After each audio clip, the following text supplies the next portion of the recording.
밀양 여중생 집단 성폭행 사건으로 전국적인 관심을 모으고 있는 경북 청도군의 한 식당입니다. 출입문은 굳게 닫혀 있고 주변은 썰렁한 분위기입니다. 휴업 사실을 모르고 찾았던 외지 관광객들은 헛걸음을 해야만 했습니다. 근데 오늘 청도로 여행 왔는데 여기가 맛집으로 유명하다고 해서 왔습니다. 좀 꺼려지는 게 없을 순 없는 것 같아요. 그냥 머릿속으로 저도 그 영화를 봤었거든요. 항공지 영화를. 그게 너무 무섭고 끔찍한 일이었기 때문에. 알고는 안 오죠. 어머니 피해자들이. 인근 주민들은 1년 반 전 요리연구가 백종원 씨가 이 식당을 유튜브에 소개하면서 맛집으로 알려진 뒤 수많은 관광객들이 찾았다고 말했습니다. SNS 난리더라고. 서울서 찾아오고 그 정도로 홍보가 돼가지고 주말에 같은 경우는 엄청나게 팔아요.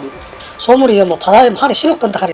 그런데 20년 전 발생한 밀양 여중생 집단 성폭행 사건의 주동자 A씨가 이곳에서 일하고 있다는 사실이 최근 알려지면서 벤서리를 맡고 있습니다. 이 식당의 리뷰에는 별점 1개를 매기는 리뷰 테러가 이어지고 있고 식당 측은 결국 휴업에 들어갔습니다.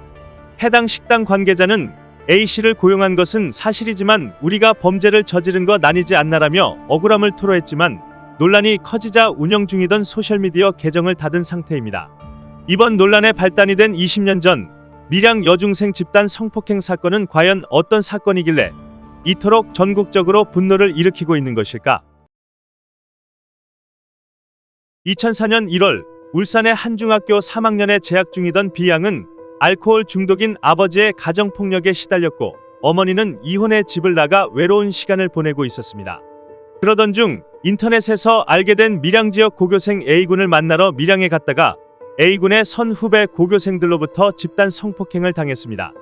A군은 B양을 유인해 쇠파이프로 내리쳐 기절시킨 뒤 12명과 같이 성폭행했습니다. 범행 장면을 캠코더와 휴대전화로 촬영해 협박에 이용하기도 했습니다. 무려 1년 동안 이어진 끔찍한 범행에 가담한 밀양 지역 고교생은 무려 44명에 이릅니다. 나가고 그냥 같이 놀다가 자취방 가고 그러는데.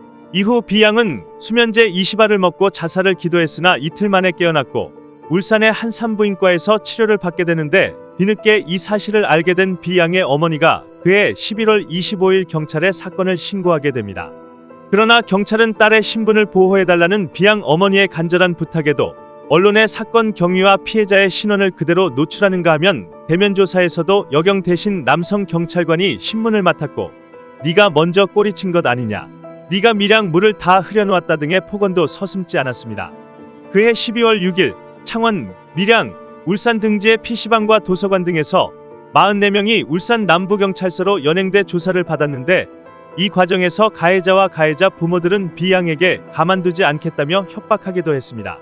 가해자 중 한 명의 부모는 당시 언론 인터뷰에서 왜 피해자 가족한테 미안한 마음이 들어야 하나라며 반문했고 피해자 부모를 향해서는 딸 자식을 잘 키워야지, 여자애들이 와서 꼬리치는데 거기에 안 넘어가는 남자애가 어디 있나라며 2차 가해성 발언을 하기도 했습니다. 아이를 두 번 죽이는 거잖아요. 학교도 못 가고 아예 한국 땅에서 떠나가는 것 같아요. 그대로. 사건 이후 피해자의 삶은 갈수록 피폐해져 갔습니다. B양은 신상이 노출되며 서울로 전학, 병원에서 입원 치료를 받았지만 성폭행으로 인한 여러 합병증에 시달렸습니다. 죽고 싶다며 여러 차례 자살 시도를 하는 바람에 폐쇄병동에 입원됐지만 그 와중에 가족들이 합의를 강권했습니다. 그때는 자살 시도를 해서 밖에서도 또 지하철 뛰어들 때까지 뛰어드는 시간까지 해갖고 이제 자살 시도는 빈번하게 일어났어요. 생각도 많았어요. 내가 살아서 뭐 하나. 결국 B양은 피의자 가족들에게 합의서와 선처를 바란다는 탄원서를 써줬고 그의 아버지는 합의금으로 5천만 원을 받았습니다. 이 중 1,500만 원은 전셋집을 마련하는 데 쓰고 나머지는 친척들과 나눠 가졌는데 정작 피해자인 B양에게는 한 푼도 돌아가지 않았습니다. B양의 아버지는 피의자들에 대한 선고 공판이 진행되는 도중에 알코올 중독으로 사망했습니다. 피해자는 끝내 고등학교를 졸업하지 못했고 당시 충격 때문에 트라우마를 겪고 굴곡진 삶을 살고 있는 것으로 전해졌습니다. 밀양 여중생 집단 성폭행 사건은 사건 자체로도 충격이었지만 그 뒤 이뤄진 법적인 조치도 비난을 사기에 충분했습니다.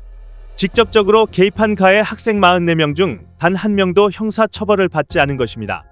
전과가 남지 않았다는 겁니다. 검찰은 당초 이들 중 범행에 적극적으로 가담했던 10명만 기소했습니다. 나머지 34명 중 20명은 형벌이 아닌 보호처분으로 전과가 기록되지 않는 소년부에 송치했고 13명에 대해서는 피해자와 합의했거나 고소장에 포함되지 않았다는 이유로 공소권이 없다며 풀어졌습니다. 나머지 1명은 다른 사건에 연루돼 창원지검에 이송됐습니다. 소년부로 송치된 20명 중 4명은 소년원 1년, 16명은 봉사활동 및 교화처분을 받았습니다. 2005년 4월 울산지방법원은 기소된 10명 전원에 대해 소년부 송치 결정을 내렸습니다. 당시 재판부는 사회에 큰 충격을 준 사건으로 죄질이 결코 가볍지 않다면서도 고등학생으로서 진학이나 취업이 결정된 상태이고 인격이 미성숙한 소년으로 교화 가능성이 적지 않아 소년부에 송치한다고 밝혔습니다. 가해자 중 1명은 사건 발생 14년 후 재판부가 선처한 교화 가능성이 무색하게 불법 고리사체업을 하다 구속돼 징역형을 살게 된 사실이 뒤늦게 알려지기도 했습니다. 밀양 여중생 집단 성폭행 사건이 20년 만에 여론의 도마 위에 오르면서 경남의 한 경찰서도 논란에 휩싸였습니다. 사건 당시 가해자들을 두둔하는 글을 올렸던 C씨가 이곳의 현직 경찰관으로 근무하고 있기 때문입니다. 최근 며칠 사이 수백 건의 비난 글이 경찰서 게시판을 도배하다시피 하고 있습니다. 사건 당시 고3이었던 C씨는 가해 학생의 미니홈 피해 피해자인 B양을 조롱하는 글을 올렸다가 여론의 문매를 맞고는 사과의 글을 올리기도 했습니다.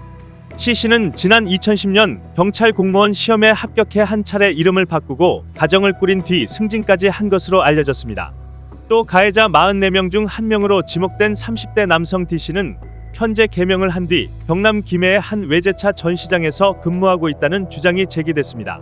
D씨는 한 프랜차이즈 술집 가맹점을 운영하다 지금은 외제차 영업직원으로 근무하고 있는 것으로 알려졌습니다. 외제차를 보유하고 주말에는 골프를 즐길 정도로 여유로운 삶을 누리고 있다고 전해지고 있습니다. 논란이 일자 D씨는 4일 직장에도 출근하지 않고 연락이 끊겼는데 회사 측은 이날 D씨를 해고 조치했다고 밝혔습니다. 이번에 논란이 일면서 경북 청도의 해당 식당이 불법 건축물인 사실도 새롭게 밝혀졌습니다. 이 식당은 1980년 근린생활시설로 등재했다가 2020년 멸실 신고가 접수됐는데 이곳에서 불법 영업을 해온 셈입니다. 청도군은 불법 건축물로 확인된 만큼 행정 조치를 거쳐 철거하겠다고 밝혔습니다. 논란이 계속 확산되자 식당 업주는 당분간 휴업한 뒤 확장 이전할 계획이라고 말했습니다. 20년 전 발생한 사건에 대중들이 이토록 분노하는 것은 왜일까? 무엇보다 철저하게 망가진 인생을 살아가는 피해자와는 달리 가해자들은 너무나도 잘 살고 있다는 소식이 알려졌기 때문입니다. 가해 학생을 두둔한 여학생이 나중에 커서 경찰관이 되고 주동자로 알려진 남학생은 단란한 가정을 꾸려 자신의 딸에게 자상한 아빠로 살아가고 있다는 사실이 알려졌습니다. 또 다른 가해 남학생은 외제차를 몰며 주말에 골프를 즐기는 등 피해자와 달리 즐거운 인생을 살아가고 있다는 사실이 전해지고 있습니다. 가해자 가운데 일부는 자신의 이름까지 바꾸고 과거를 숨긴 채 살아가고 있다는 사실이 더욱 분노를 자아냈습니다. 여기에다 가해자들이 제대로 된 처벌을 받지 않았다는 점도 불에 기름을 끼얹는 격이 됐습니다. 사건 당사자에 대한 법적 처벌은 이미 완료되었지만 이후 신분을 숨겨가며 호의포식을 한다는 그 사실에 대해서 당시 처벌이 미약했다라고 보는 시민들의 분노와 공감대가 표출된 그러한 결과라고 봅니다. 범죄를 저질렀던 가해자들은 아무런 문제 없이 정상적인 사회생활을 하고 있음에도 이 피해자, 정작 보호받아야 할 피해자는 평생 그 트라우마과 같은 상처로 인해서 이런 정상적인 삶을 살 수 없다는 데 대한 국민적인 분노, 이런 것들이 기인한 것 같습니다. 한 여학생의 인생을 철저하게 짓밟은 밀양 여중생 집단 성폭행 사건.